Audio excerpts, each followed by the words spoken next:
il faut que tu saches que j'ai toujours voyagé. J'ai commencé entre 12 et 13 ans et en fait de base c'était pour me familiariser un peu avec mon anglais. Donc comme tu peux le voir ici, j'ai déjà été aux États-Unis énormément, à Londres aussi. À mes 19 ans, suite à un petit incident et pas mal de problèmes liés à mon entourage et dans ma vie, j'ai eu beaucoup d'accidents terribles, beaucoup de pertes aussi cette année-là. Ça veut dire que je me suis fait une promesse et je m'étais promis de ne jamais quitter le pays, de quitter le territoire tant que je ne suis pas multimillionnaire, afin de pouvoir mettre ma famille à l'abri et régler pas mal de soucis que j'avais en ces temps-là. 5 ans plus tard, aujourd'hui, malheureusement j'ai échoué. Et malgré que j'ai échoué, pour atteindre cet objectif, aujourd'hui j'ai décidé de tricher. Et pourquoi je te dis que j'ai décidé de tricher? Parce qu'aujourd'hui, j'ai décidé de rompre cette promesse. J'ai décidé de rompre cette promesse pour réussir à atteindre cette promesse. C'est un petit peu contre-intuitif. Mais j'ai décidé d'utiliser cette arme secrète. Ce que je tiens là dans ma main, c'est un outil puissant. C'est un outil qui a été banalisé par énormément de Français. Dans le commun des Français, c'est juste de la paperasse, c'est juste un papier. Enfin oui, mais il a beaucoup d'avantages et on va voir ça aujourd'hui. Aujourd'hui, tu l'auras compris, je vais enfin utiliser mon passeport.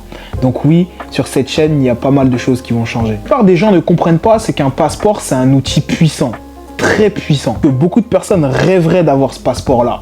Là, je sais ce que tu te dis, mais non, je vois où tu veux en venir. Dans tous les cas, tu peux payer des visas. Alors oui, mais déjà, premier bémol, tu dois payer, effectivement. Et effectivement, oui, il y a toujours des alternatives, des CVE, etc., etc. Un truc que tu ne sais peut-être pas, c'est que c'est même un business de refuser des visas. Visiblement, c'est même un sport. Regarde, il faut savoir que pour le continent africain, 56 millions d'euros perdus, soit la bagatelle somme de près de 37 milliards de francs CFA en raison des rejets de visa Schengen, donc pour accéder à notre espace. Comme je te l'ai dit, c'est vraiment un business de refuser même des visas, en tout cas surtout pour l'Europe, en tout cas surtout en France aussi. Et d'ailleurs, c'est une des raisons qui a été évoquée, si je ne dis pas de bêtises, là récemment, il y a quelques semaines, lorsque Macron est descendu au Maroc pour renégocier avec le roi du Maroc certains aspects de leur contrat, etc.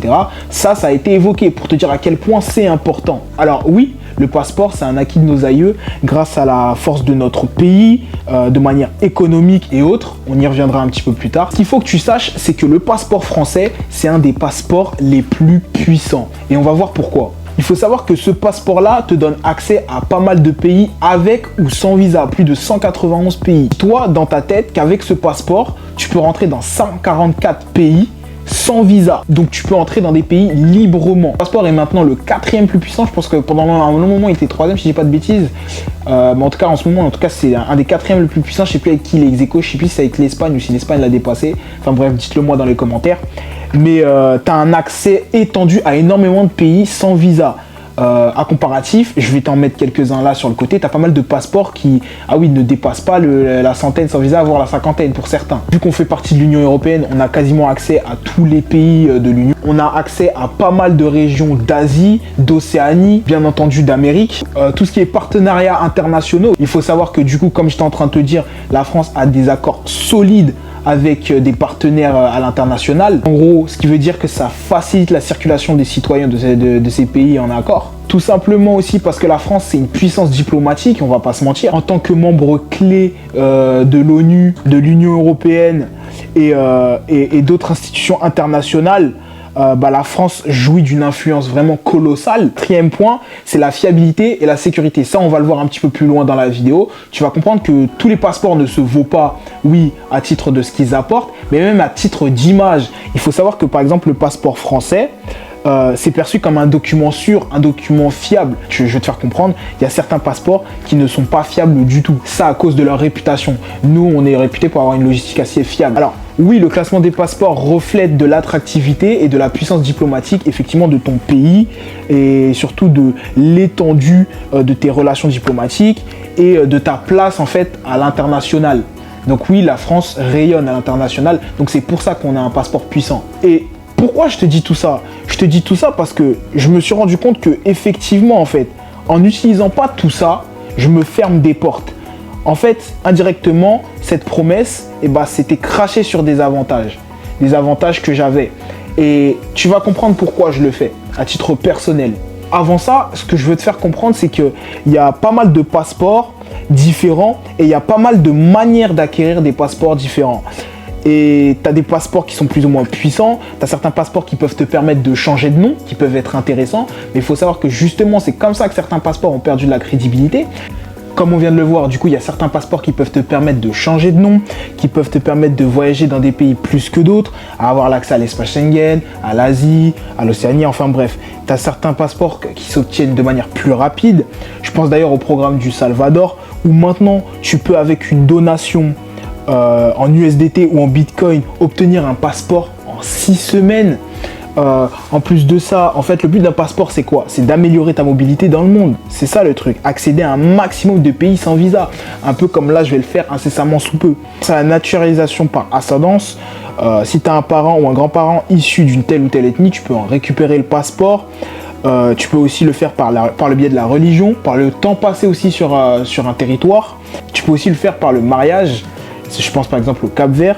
Et surtout, je pense aussi au Just Soli. En gros, c'est quoi?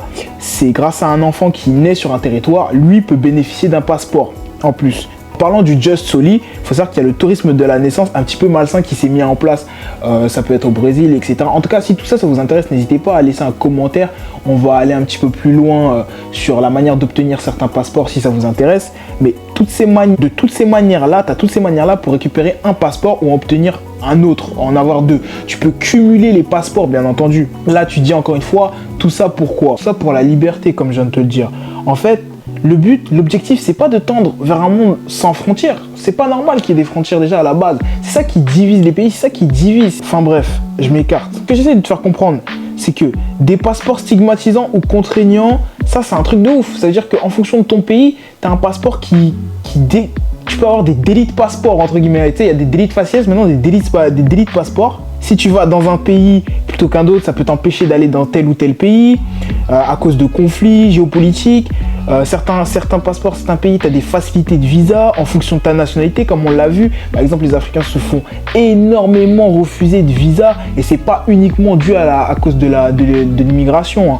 Mais oui, je pense que ça vient influer là-dessus. Enfin, mais il y a énormément de prérequis injustes pour avoir ce visa. Enfin bref.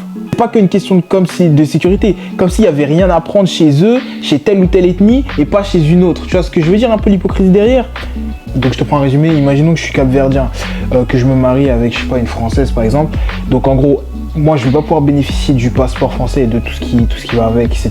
Par contre, elle va pouvoir obtenir un double passeport capverdien. Bon, peut-être que le passeport capverdien est un peu moins puissant, donc ça équivaudra à rien. Mais en soi, rien que la symbolique derrière, c'est un peu tout ça qui me dérangeait, tu vois.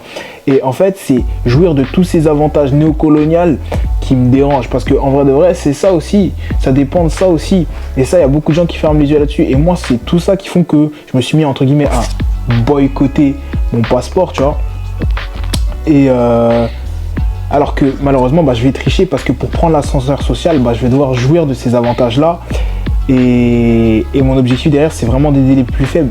Mais pour moi, encore une fois, ça me paraît pas normal que ce soit un luxe en fait de voyager. Ça, c'est vraiment notre monde néocolonial, ultra capitaliste qui fait que ça. Et moi, je joue le jeu parce que mon objectif, c'est d'aider les plus faibles, tu vois. Mais pour moi, encore une fois, c'est pour toutes ces raisons-là que je m'étais fait cette promesse et que je vais la rompre. Bref, n'hésite pas à t'abonner, à commenter, me dire si tu veux qu'on parle un petit peu plus de passeport, un petit peu plus de politique. Et en tout cas, tu vas le découvrir très bientôt avec ma première destination, je te l'annonce, la Suisse. Donc franchement, c'est parti pour mon immigration et la suite qui va arriver sur la chaîne. On est ensemble. J'espère que tu sauras lire entre les lignes, les loups avec les loups, les porcs avec les porcs. Abonne-toi, vive la sélection naturelle.